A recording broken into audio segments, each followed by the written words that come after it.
So some of you may not agree with the video title, or may be even pissed about it. But let me just give me some time to explain what I truly mean by this. So recently I was thinking to myself, what if I create a spiritual channel using my mother tongue, which is Chinese? Then when I was thinking about it, I was like, I don't know what spiritual awakening is called in Chinese. I don't know what twin flame or empath are called in Chinese. So I was like, I always talk about my spiritual experiences in English. I cannot describe my spiritual experiences in Chinese. Isn't it interesting? Isn't that kind of weird? Like, why is that so? So I realized that all these spiritual concepts, all these spiritual terms that I learned is based on the information I receive, right? From the books, from the blog posts, from videos. I have been consuming spiritual information in English. So I'm better at explaining my experiences in that language. But when it comes to Chinese, I couldn't, like, that's the problem of being a bilingual, right? You use a certain language for a certain topic, and if you cannot find the words, you use another language to replace it. So that's very interesting.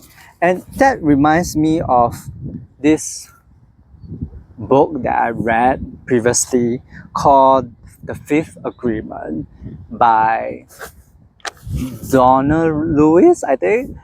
I hope I didn't butcher his name. But I think it's this book that he mentioned that it doesn't matter what you call the thing. The thing that you call it can mean different things to different people. So for example, if you say car in English,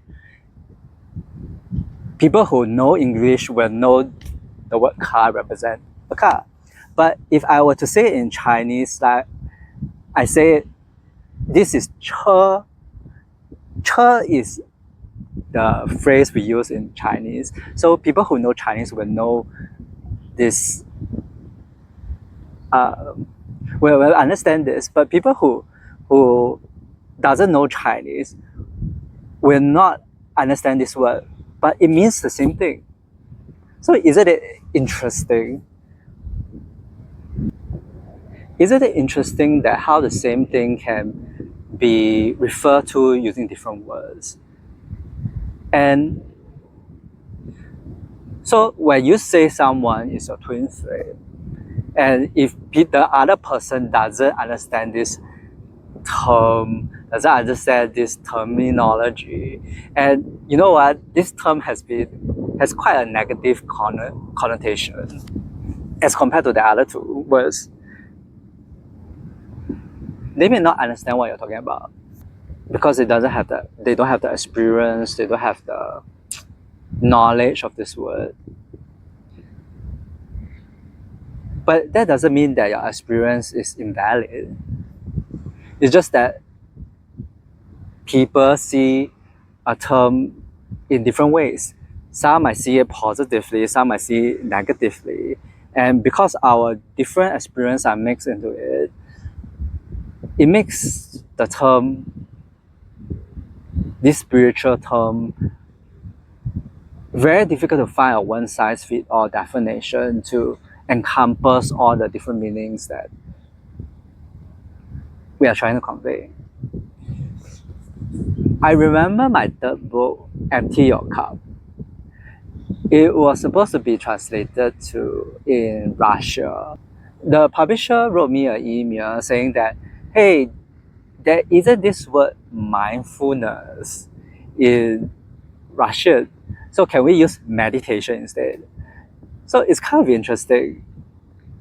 Some languages doesn't have the word to describe the experiences, but yet again, doesn't mean that the experiences are invalid. It's just that there's no word to describe it. So what I'm trying to say here is that you can, even if we don't use the word spiritual awakening, twin flame, empath, that doesn't negate our experiences. Where I had my first spiritual awakening in 2015, I didn't even know it was called spiritual awakening. I even wrote a book about it called The Emotional Gift, but I didn't describe it as a spiritual awakening. I just say that I have a depression, that one day I'm at the park, and suddenly I felt this deep connection with everything around me, especially nature. Like the trees, the flowers became more vibrant, and I have a deep connection with everything. It's like this oneness and interconnectedness. I don't even use these words at that time. But I think in 2017 or 2018, I started reading more books on spirituality. Then this term spiritual awakening and the dark night of soul come about. And now I have a word, a term to describe my experiences. Same goes with twin flame. I met my twin flame in 2019, but I didn't call it a twin flame until when I read about spiritual awakening and I come across this term in 2023. Then I was like, hey, the words they use to describe this connection is very similar. And to what I've experienced, I resonate very much with it. So I use the word twin flame. But again, it's like you can use the word twin flame or not, it doesn't matter. It doesn't take away the deep connection I have with my friend. Same goes with the word empath. My whole life since I was young, I feel other people's energy or the environment's energy very easily. I'm quite sensitive. But there wasn't a word for it. At least I don't know at that time. It's only when I became an adult when I learn more, I read more books and I learn more about this topic, then I realized, oh, I'm an empath. But all those years when I was born till that time, I didn't have a word. But that doesn't mean that those experiences are invalid. And do I really need a word to describe my experiences? Yes and no. No, yes, in the sense that it helps me to connect with other people who share the same experiences. Words are very important and useful in that manner. And if you want to search more about the topic, you have a term for you to hone into. But no, as in the sense that it doesn't matter if I call myself empath or not. I'm not tied to that identity. If I compare my experiences when I was young and with my experiences now, I got better at protecting my energy and know when to stop reading or absorbing other people's emotion. In the past, when I was young, it was a mess. I could go to a crowded places or go to the temple, and it was so crowded, and I just felt very uncomfortable because I was feeling all this kind of impression on me. And some people who had spiritual awakening, before spiritual awakening, they doesn't even have this sensitivity. But after spiritual awakening, they have heightened intuition, heightened senses, and they're able to sense energy. So now they have what we call empath ability before we even have spiritual awakening. I like this quote from William Shakespeare, which I learned way back when I was a teenager in school. It's rose by any other name will smell as nice or as sweet. It doesn't matter what word you use to describe your spiritual experiences. What's important is the essence of your spiritual experiences. Because you can call a rose a red thorny flower or I don't know what you want to call it, a red beautiful flower, for lack of a better terms. It doesn't take away the essence of the flower. It doesn't take away the essence of the rose. It's still a rose. So recently I had this silly disagreement with my brother. I was just in my room practicing how to speak spontaneously. So the word for that day is intention. And I was just being in flow and just saying what comes to my mind. And my brother overheard what I'm saying, and he disrupted the flow and tell me that, hey, intention doesn't mean this way. It's supposed to mean this way. So we have a slight disagreement there. But my intention, you see, intention is just to get in flow, just to practice speaking from my heart, speaking spontaneously. I'm not very particular about the word I use, but because it doesn't share the same meaning that the other person believe it is, there is a disagreement. That's how people get into conflicts or even into fights, right? They use words, but people have different interpretation of what the word is, and then they have a disagreement. Words are important, but not that important that it disrupts the harmony, right? Same word can mean different things to different people based on their own experiences. When I was looking up on spiritual awakening, one word comes quite often. It's called psychedelic, the drug, but the word is not common here in Singapore. Like, don't even mention the word drug. it's an I'm just kidding. It's an offense to have drugs in Singapore, so we don't talk about this, or it's not common here. So when people mix spiritual awakening with the psychedelics, like I was reading the experiences, but I'm interested. Like I don't share the same experience as them. And same goes with empath and twin flame. Sometimes they talk about narcissists. I don't really deal with narcissists, even though I'm an empath, which is strange. But maybe because I like to be alone, that's why I don't even interact with people that much to even have a chance to interact with empath. And I don't deem my parents as narcissistic, even though we may have our different views and they may not understand me deeply enough when I was growing up. We have our differences, but I never see them as narcissistic. Like, or I wouldn't say that I have a bad childhood.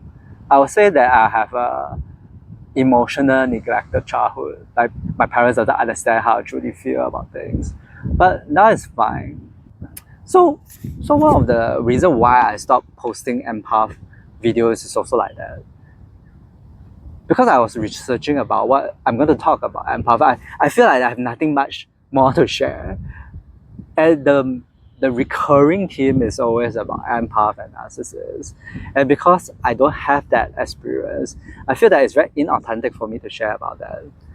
So if I tell somebody I'm an empath, they may think that, hey, I have a tough time with narcissists, or I'm in this kind of like codependent relationship with others, or if I tell other people I have a twin flame, then they might have this negative like side eye, thinking that you're like delusional. Like for me, twin flame is just about it's not what the convention say about have the relationship. It's not romantic or intimate relationship. For me, it's more about a strong spiritual connection. And of course, you have the components like divine masculine and divine feminine, like one soul split into two. Whether you believe it or not doesn't matter. It's just a term. It's just a word. We might be talking about twin flame, but we might be referring to different things. You might be referring to as a this relationship you fantasize with someone, but I'm talking about spiritual connection, spiritual bond. But having said all this, I will still be using the words, the spiritual terms in my video, like spiritual awakening, twin flame, empath, even though I don't do these two topics that much anymore.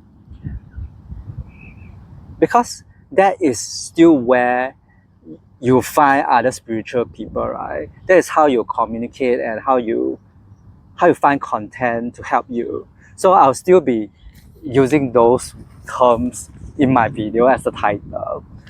But I want to do something different like this video, like just talking about spirituality in a way that may not use that kind of terminology. So I want to do the logical structure way of explaining the spiritual concept and things, but I also want to talk in a way that's more spontaneous and more intuitive, so that I can share my wisdom without being restricted by the constraint of spiritual terms. And I'm both of that. I have a very analytical mind who likes to organize things, but I also have that intuitive side of me who is a bit more random.